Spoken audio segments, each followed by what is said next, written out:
Makanya Anda bisa melihat segala sesuatunya harus dimulai dengan faith. Iman. Maka Abraham memperanakkan Ishak, Ishak memperanakkan Yakub, Yakub memperanakkan akan 12 suku Israel. Maka Abraham, Ishak, Yakub, dan Yusuf menjadi pondasi dari monumennya Allah. Dan tubuh monumen itu, piramida itu adalah para nabi. Bisa paham? Dan ditutup dengan sang kepala, yaitu adalah Tuhan Yesus Kristus. Sang Mahakarya. Haleluya. Dimulai dengan Abraham, dengan iman pondasinya. 4 pondasi. Kemudian sesudah Yusuf, sesudah 4 pondasi, barulah Musa memulai. Paham? Dari Musa kemudian naik terus sampai ke Yohanes Pembaptis. Praise the Lord. Terpuji nama Tuhan. Jika Anda bisa melihat akan hal ini di perjanjian lama, itulah juga yang dikerjakan oleh Tuhan di perjanjian baru. Karena perjanjian lama seperti suami, perjanjian baru seperti istri. Dan suami dan istri harus menyatu. Dan istri sama seperti perempuan di Taman Eden, berasal dari Adam. Maka gereja di perjanjian baru harus berasal dari Adam yang kedua.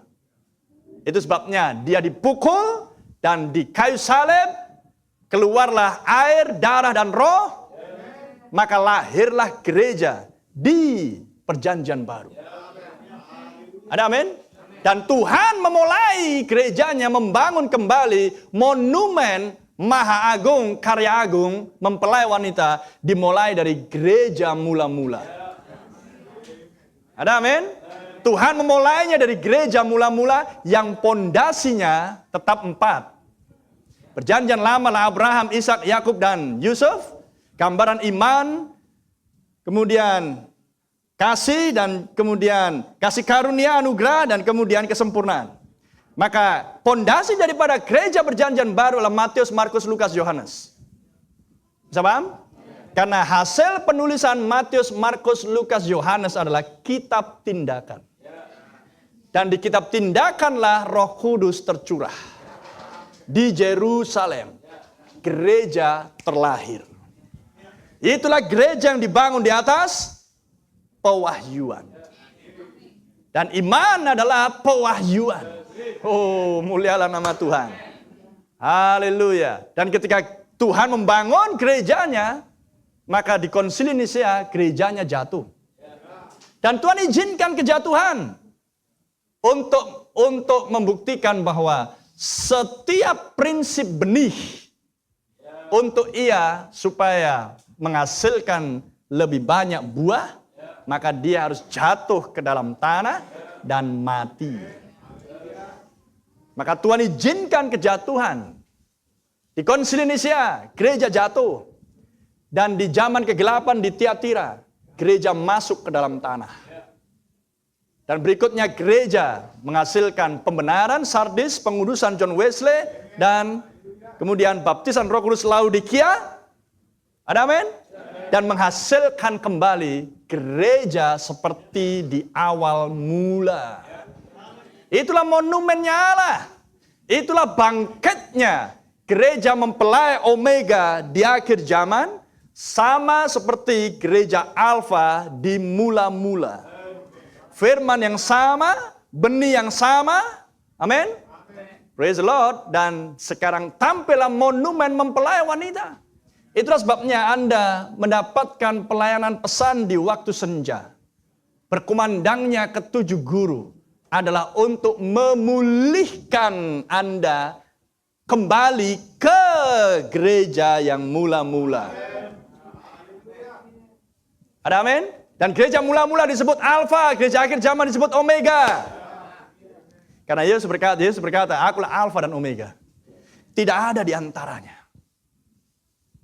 Amin.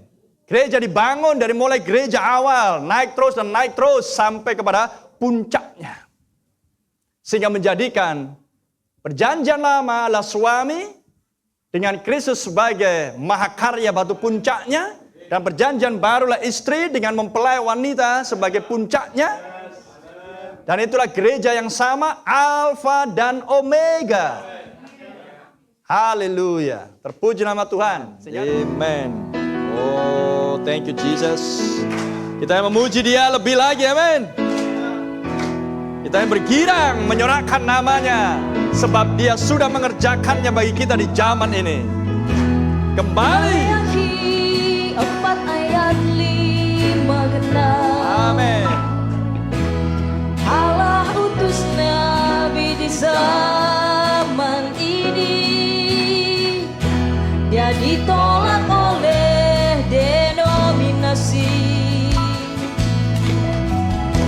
Namun ada umat yang dengar suara Allah.